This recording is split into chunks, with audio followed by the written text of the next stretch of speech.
I would say I'm very aware of my thoughts. Um, so, and what that means is I have a choice about how I relate to them.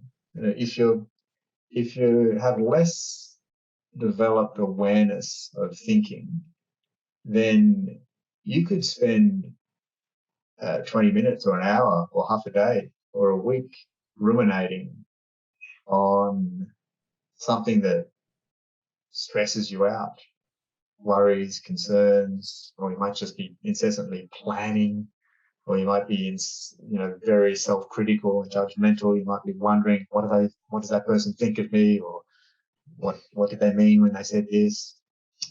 Doing or all kinds of unhelpful thinking could be going on inside your head. But because that's kind of happening automatically, you're not sufficiently aware to notice it and decide, is this where I want to direct my attention? Is this what I want to pay attention to? So in contrast to that, I'm aware of my thoughts, and to the degree that I rarely get caught up in them. And because I rarely get caught up in them, they have much less energy, much less momentum. So they're not problematic, or I'm not having a whole lot of unhelpful thoughts. And because that means I have no resistance to my thinking and no fear of my thinking.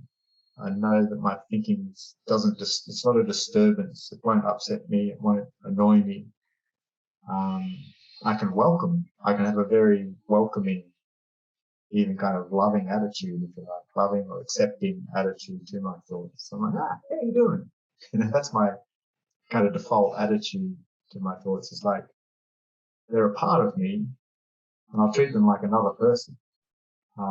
Has it always been that way? Was it like that in your very first meditation, for example? No, I certainly wouldn't have explained my relationship to my thoughts in that way. I wouldn't have even considered the relationship to my thoughts important. I would have been much more probably aware of the content of my thinking, or concerned with the content. I would have thought it's important what I'm thinking about, or whether I'm thinking or not. The different emphasis now. It's what is the relationship with my thoughts. And do you feel like, I kind of acknowledge that everyone has an individual experience, but do you feel like there's like the meditator's pattern of some sort, or do you feel like there's a similarities between journeys that's quite universal when it comes to meditation? Can you clarify that question? Well, do you feel like sometimes I get this sense, and it's just like an intuitive thing, I guess. It's just a feeling. So I'm not really sure what it means or where it stands, but it's this idea that like, there seems to be similarities in the way that people come to that relationship with their thoughts, people that meditate. So it seems like pretty much everyone that I know that meditates would probably say a similar thing to what you've just expressed. And this sense of like the evolution of the relationship with their experience seems to be there in one way or another.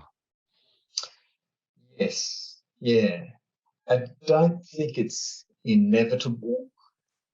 And I think the trajectory or the speed of progress is not necessarily linear or the same for all, but yeah, definitely, it's very typical for beginners or people who are kind of anxious or depressed or highly stressed to really struggle with their thinking in some way. They want it to stop, basically. They want some rest, some respite from it. Whereas, more experienced meditators, they're not really concerned. They don't have those concerns.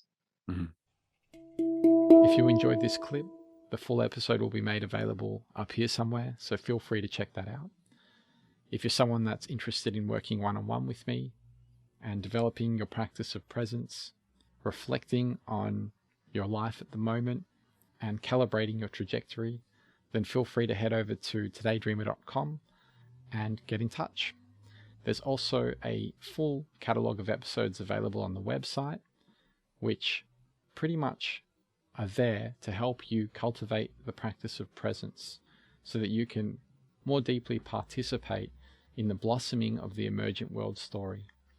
So there's episodes on rituals, meditation, different ways you can cultivate presence, find meaning in life, working with psychedelics, and a whole host of other things that, surround spirituality and surround this idea of coming back to this moment right here and right now, and deepening almost like your connection with yourself and with others through intimacy, relational practices. There's a whole host of episodes. Feel free to check it out if you're into that kind of stuff. Anyways, thank you for your attention and for sharing this moment with me in the here and now. And until next time, be well.